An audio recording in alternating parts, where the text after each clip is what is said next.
Сәлем достар, каналға қош келдіңіздер. Бүгін біз ботокстан миллион есе күшті лавр жапырағынан әжімді кетіріп, теріні ағартатын маска жасаймыз. Бізге 6 дана лавр жапырағы керек. Және 3 жалбыз бұтағы керек. Лавр жапырағы қартаюды бәсеңдетеді, терінің жасаруына ықпал етеді, және оны пайдалы заттармен қанықтырады. Жалбыз теріні сергітеді, және қатайтатын әсерге ие, тері тесіктерін тарылтуға көмектеседі. Жалбыз бен лаврдың үстіне 300 мг су құйып, баяу отта 7-8 минут қайнатамыз.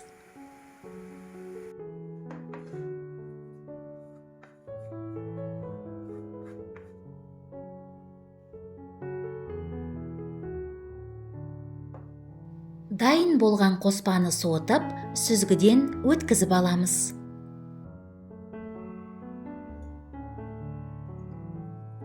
Достар, менің каналыма жазылыңыз, лайк басыңыз, достарыңызбен видео рецепттермен бөлісіңіз. Бізге жүгері крахмалы керек. Ыдысқа 1 ас қасық жүгері крахмалын саламыз. Үстіне жалбыз қосылған лавр жапырағының қайнатпасын құямыз. Жақсылап араластырамыз. Жүгері крахмалы теріні ылғалдандырады және жұмсартады, терінің шамадан тыс майлануын азайтады. Маска негізін баяу отқа қойып, үздіксіз араластыра отырып, қоюланғанша пісіреміз. Дайын болған маска негізін бөлме температурасында суытыңыз.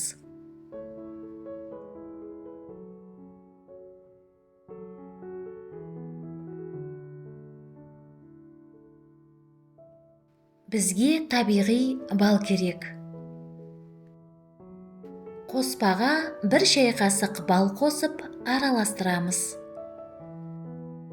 Бал антисептикалық және қабынуға қарсы қасиеттері бар.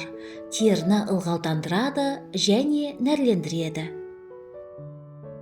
10 тамшы шалфей майын қосыңыз. Шалфей майы антисептикалық қасиеттерге ие, бактериялар мен қабынулармен күреседі және терінің нығаюына көмектеседі. Бұл маска бетті ағартады, тері тесігін тарылтады, безеумен күресуге көмектеседі және теріні жұмсақ әрі серпімдетеді. Масканы шыны ыдысқа құйып, тоңазытқышта 10 күн бойы сақтай аласыз.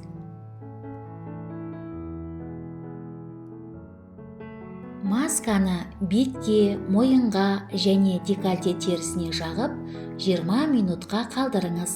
Содан кейін жылы сумен жуыңыз. Соңынан теріңізге ылғалдандыратын крем жағасыз. Бұл масканы аптасына 2 рет жағасыз. Достар, каналға жазылыңыздар. Мұнда сізге керекті рецепттер табатыныңызға сенімдімін.